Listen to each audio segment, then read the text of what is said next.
Magandang umaga mga ka-Gentle Pix. Katatapos lang natin mag-repair ng higher. Pambira, pinahirapan ako nito. Pinahirapan akong gawin to. Sabihin natin mga isang araw at kalahati ko ito ginawa. Kasi may mga sideline pa tayong ginagawa.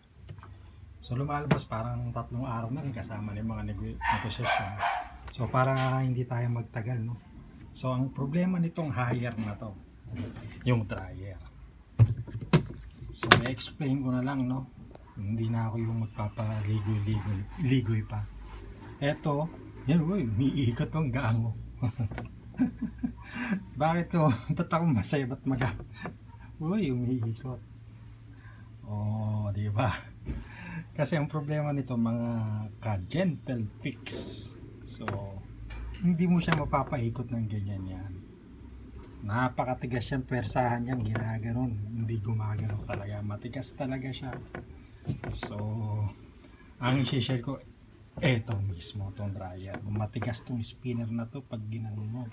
Matigas talaga siya. So, ano naging solusyon? Sikreto lang sana to eh. Kasi naghanap ako sa mga vlogger, wala akong nakita. Binibitin ko patuloy ngayon. Kasi syempre, fresh na fresh pa lang itong ginawa ko. Pagod na nga ako eh. So for delivery na tong hire na to. Ako talaga pinatatagal ko talaga. Hindi, masarap kasi magkwento eh. Pag nagawa mo yung washing machine, sarap magkwento, di ba? Pag nagawa mo kahit ano pa yan, sarap magkwento. Pero ibibigay ko sa inyo kung anong naging solusyon. Kaso nga na, syempre meron akong hindi ako mapapakita dahil mahirap mag-vlog ng walang nagkakamera sa'yo. So yun mga ka-Gentle Pix, share ko na sa inyo bakit tumigas to at ano ang naging solusyon. Nako, pag nalaman nyo to, tutuwa na kayo. Eto na sasabihin ko, parang hindi magtagal. Kasi ito nga, diretso na nga tayo. Bakit anong naging problema? May busing to mga ka-Gentle Fix. Yung umahawak dito, kinalawang. So obligado mo siyang tanggalin itong mismong cylinder.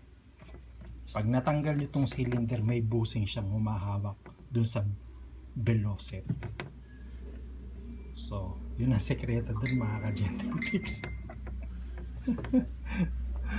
Kaya sa mga nagdi-DIY, kikita kayo dito pag ito sira.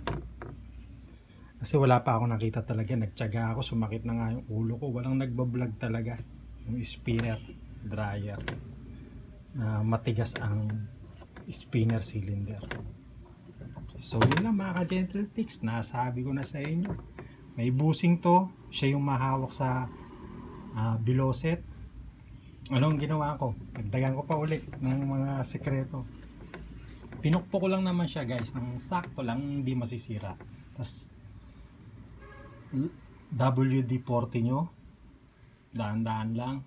Tapos hanggang sa unti-unti lang siyang mag-adjust.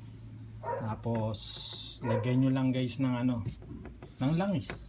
Kung nagre-repair kayo ng electric pan at alam niyo yung busing, pareho lang ito yun.